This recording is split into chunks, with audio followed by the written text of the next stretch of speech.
ইনি কি আছে প্রথমে আমরা কমযোজিত গণসংখ্যা এটা জানো কেন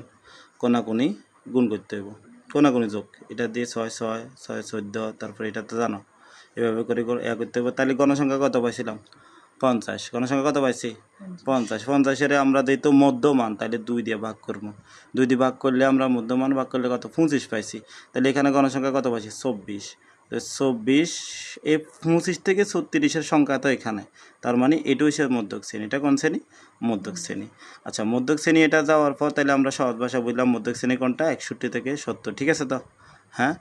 এখন তাহলে আমরা দেখব এখানে কত আছে এবার মধ্যকের সূত্র L plus n/2 minus FC into H/FM ঠিক আছে হ্যাঁ এখন খেয়াল করো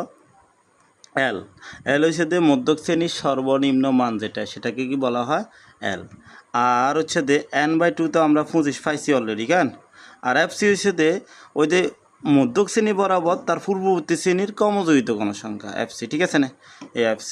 24 আর H তো হচ্ছে শ্রেণীব্যাপ্তি শ্রেণীতে দূরত্ব ব্যবধান আছে সেটা 10 তারপর হচ্ছে যে FM টা হচ্ছে যে মধ্যক শ্রেণীর গণসংখ্যা যেটা আছে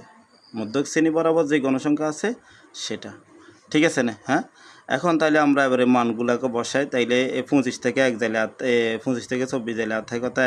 1 দিয়ে 10 গুণ করলে 10 একে 10 61 এটা যেভাবে আছে বসে গেছে ঠিক আছে না হ্যাঁ এখন তারপর দেখো ওইটার ভাগ করছি কত 10 ভাগ কত 10 ভাগ 12 এই ক্যালকুলেটরতে দিয়ে দিলে হয়ে যাবে তাইলে এবারে এই পাইছি 61 আর এই 0.83 তো এটার সাথে এটা যোগ করলে কত পাইলাম